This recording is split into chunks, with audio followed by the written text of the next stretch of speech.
Today we're going to discuss abolishing the draft. Not the NBA draft, or the NHL draft, or the MLS draft, or the MLB draft, or the draft.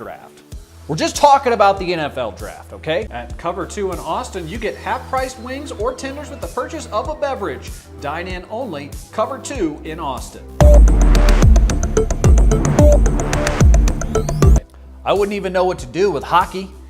What, are you gonna have a stick combine? That's ridiculous.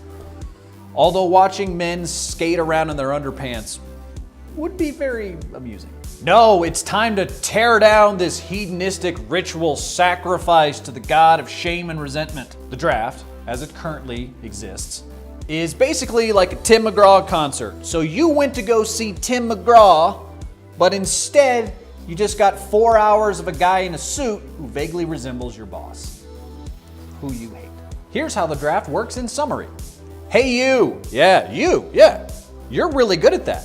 How about you take this job with these people over here who don't know what they're doing and will probably resent you with every fiber of their being unless you are perfectly successful at saving them from themselves. The good news is that's only gonna last most of your career, so there's a little bit of a give and take there. Here's my proposal. The draft, gone. We just get rid of it, no more draft. Free agency, total free agency from the get-go. That's it, that's my idea. But how will the league stay even if we don't help the bad teams in the draft?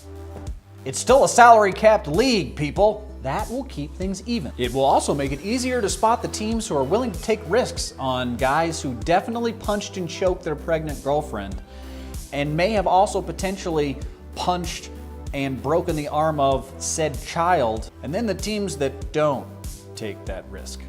Good players can play for good teams, but only if that team is compensating them properly. If not, then they'll go play for somebody else.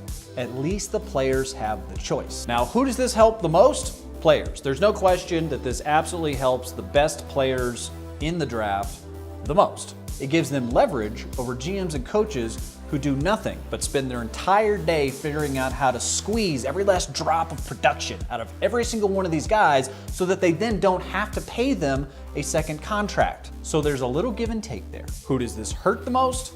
Angry, miserable sports fans and anybody who might profit off of angry, miserable sports fans.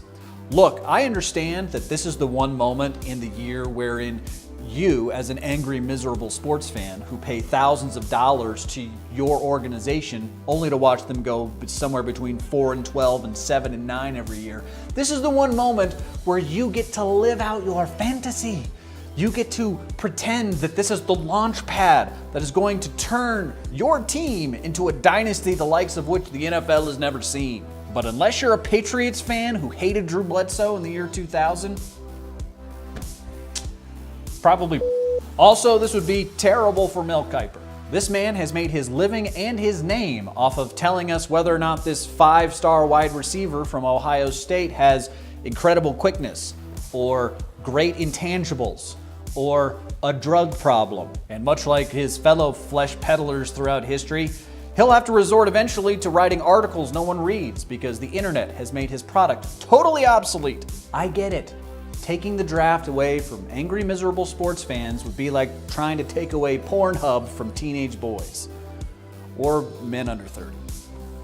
Or men over 30 for that matter. It's gonna be tough, but wouldn't you rather experience the real thing? If your team is good at evaluating talent, then this really helps you. And if your team is bad at evaluating talent, then they're gonna be right where they are right now. That's not gonna change. They're terrible and they deserve to be punished for being terrible. When's the last time that the Detroit Lions having the #1 overall pick actually helped the Detroit Lions? Or the Cleveland Browns?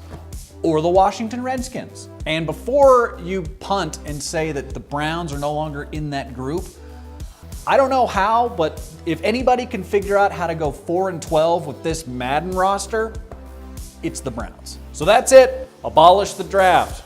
It'll be good for everybody, except Mel Kiper. He's At Cover 2 in Austin, you get half-priced wings or tenders with the purchase of a beverage. Dine in only, Cover 2 in Austin.